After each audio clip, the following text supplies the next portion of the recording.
Hello, જય માતાજી બધાને. કેમ છો? જો આજે આપણે બધા વાડીએ પાણીપુરીનો પ્રોગ્રામ કર્યો છે અને જો આ પપ્પા એના કેસર બધા મોટા પપ્પા બા દાદા બધાય પાણીપુરી ખાવા બેસી ગયા છે. અને આ સાહેબ તો જો ફાસ્ટ ફાસ્ટ પાણીપુરી ભરે છે. હો, બહુ ભૂખ લાગી ગઈ હતી સાહેબને, એવું લાગે છે. અને હવે જો બધા જમીને નવરા થઈ ગયા છે અને કેસર અને એના મોટા પપ્પા ટમેટા ઉતારે છે, દાદા ખાતર નાખે છે અને આ છે અમારી વાડી.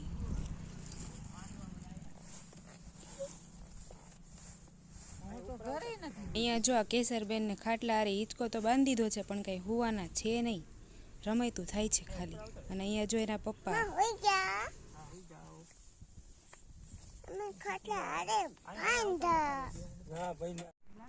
અને અહીં જો કેસરબેન અને દાદા બે હુતાતા. આમ તો દાદા હુતાતા પણ કેસરબેન કઈ હુવા દે એમ છે નહીં દાદાને, એને જગાડી દીધા. જોયો તમે.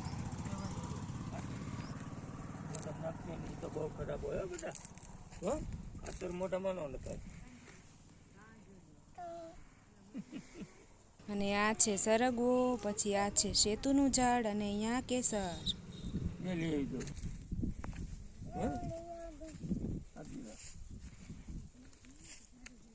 કેસર અહીંયા જતો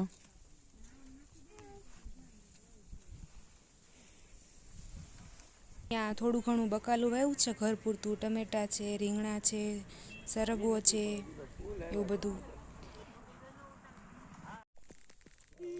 સ્માઈલ કરો, દાંત કાઢો, દાંત કાઢો, દાંત કાઢો.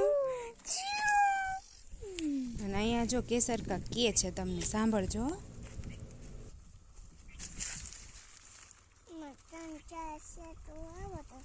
હે, અને અહીં જો હું વટાણા ઉતારું છું. છોડ હજી નાના છે તો બહુ વટાણા નથી, પણ જેટલા છે એટલા તો લઈ લઈ.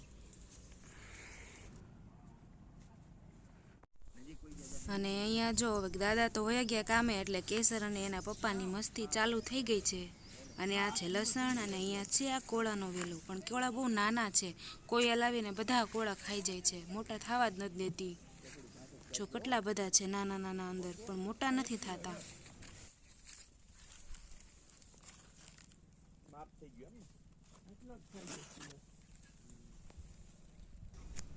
અને આ છે ટમેટી, દેશી ટમેટી છે, બહુ જ મસ્ત છે, ખાટી મીઠી. અને આ છે અંજીરનું ઝાડ છે. નાના નાના અંજીર આવ્યા છે, હજી તો સાવ નાનો છે છોડ, એટલે જો દેખાય છે. અને આ છે ઇલાયચીનો છોડ, સાવ નાનો. આમ તો મેં છોડ મંગાવ્યો હતો, પણ એમાંથી જો નવી કેટલી બધી બ્રાન્ચ આવી ગઈ છે. અને અહીંયા આગળ છે આ તમાલપત્રનો છોડ, અને અહીંયા એક છે ડ્રેગન ફ્રૂટ. અવાજ કેમ નો આવ્યું? એ ખેતર આવ્યું પાણી. અરે વાહ,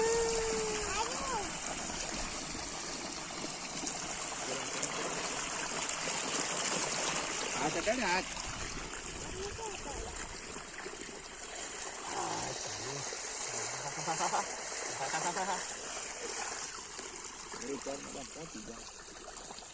જાઓ બગલાને પાણી કે થોડી હાથે ડાળી.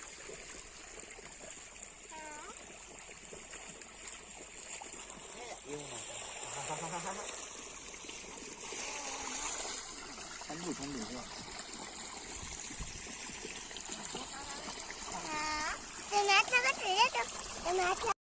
તો આ હતી અમારી વાડી. કેવી લાગી જરૂરથી જણાવજો.